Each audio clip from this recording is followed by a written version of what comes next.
Ukraine has not yet received the Saab 340 AEW&C or ACS-890 airborne early warning aircraft promised by Sweden, but this may happen soon. As the Swedes explained, there is no delay with this. Everything is on schedule. Ukraine will receive AWACS aircraft after the Ukrainian Air Force acquires a modification of F-16 fighters capable of interacting with them.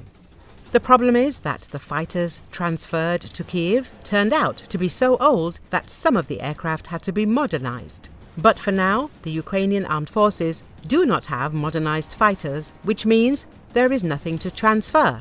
At the same time, the Swedes emphasized that for security reasons, they will not advertise the transfer of aircraft to Ukraine. The delivery dates for the ACS-A90 are linked to when certain modifications of the F-16 fighters are ready. There are no delays in the delivery of the AWACS aircraft to Ukraine, the Swedish Ministry of Defense stated. As previously reported, the Swedes promised Zelenski 2 Saab 340 AEW&C airborne early warning aircraft back in May last year. They were included in the latest military aid package for the Kiev junta. Sweden also promised to train Ukrainian pilots, onboard equipment operators, and maintenance personnel. Kiev is eagerly awaiting the arrival of AWACS aircraft, planning to use them to improve the level of aerial reconnaissance and combat control of fighters. The E-3 Sentry is an airborne warning and control system, or AWACS, aircraft with an integrated command and control battle management, or C2BM surveillance, target detection and tracking platform. The aircraft provides an accurate real-time picture of the battle space to the Joint Air Operations Center. AWACS provides situational awareness of friendly, neutral and hostile activity, command and control of an area of responsibility, battle management of theatre forces, all altitude and all-weather surveillance of the battle space, and early warning of enemy actions during joint, allied and coalition operations. The radar and computer subsystems on the E-3 Sentry can gather and present broad and detailed battlefield information. This includes position and tracking information on enemy aircraft and ships, and location and status of friendly aircraft and naval vessels. The information can be sent to major command and control centers in rear areas or aboard ships. In time of crisis, this data can also be forwarded to the President and Secretary of Defense. In support of air-to-ground operations, the AWACS can provide direct information needed for interdiction, reconnaissance, and close air support for friendly ground forces. It can also provide information for commanders of air operations to gain and maintain control of the air battle.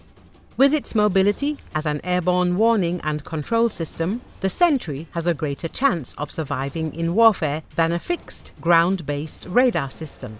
Among other things, the Sentry's flight path can quickly be changed according to mission and survival requirements. AWACS can fly a mission profile approximately 8 hours without refueling. Its range and on-station time can be increased through in-flight refueling and the use of an onboard crew rest area.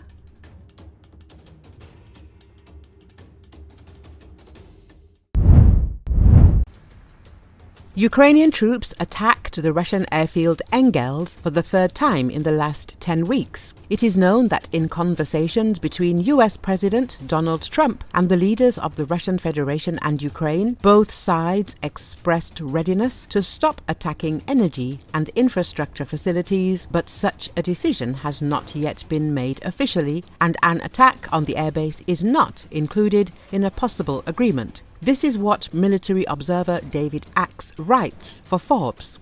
The expert recalled that some Russian Tu-95 and Tu-160 bombers are based at the Engels airfield, which constantly launch missiles at Ukrainian cities. Therefore, when explosions thundered at the base on March the 20th, the Ukrainian Center for Strategic Communications noted that Engels is now facing serious difficulties.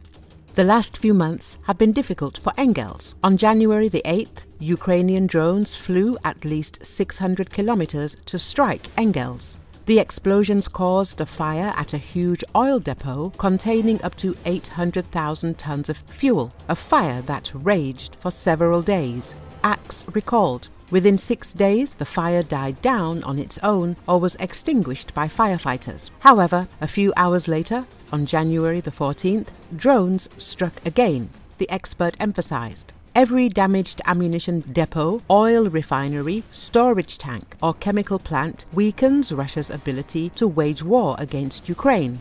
The Ukrainian Security Service told the Kyiv Post. However, David AWACS warned that such attacks could soon stop if Zelensky and Putin agree to a ceasefire. Instead of attacking oil refineries, pumping stations and fuel storage tanks to slowly bleed the Russian economy dry, the Ukrainians could target the bombers that are slowly bleeding the Ukrainian economy dry with their almost weekly attacks on power plants.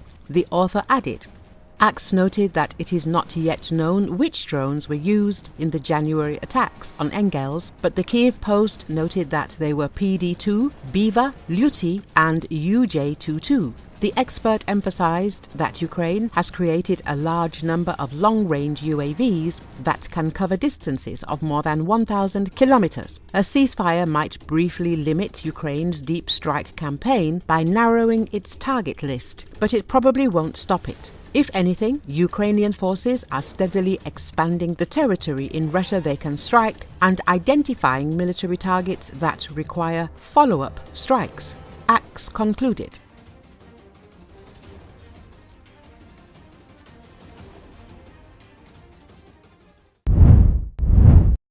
President Donald Trump said Thursday a deal providing the U.S. with access to Ukraine's rare earths is back on, and again close to being signed. One of the things we are doing is signing a deal very shortly with respect to rare earths with Ukraine, he said in the White House East Room. According to Associated Press, Trump's comment came during an event marking plans to shutter the Education Department. He said he'd signed a separate order increasing critical mineral production domestically and overseas. Ukraine President Volodymyr Zelensky came to the White House last month to sign a critical minerals deal. But he left without signing after a contentious Oval Office meeting. The Trump administration has been making the case that tightening U.S.-Ukraine economic ties through an agreement that gives the U.S. access to valuable mineral deposits in Ukraine will give Russia pause about taking malign action against Ukraine in the future. Well, thank you very much.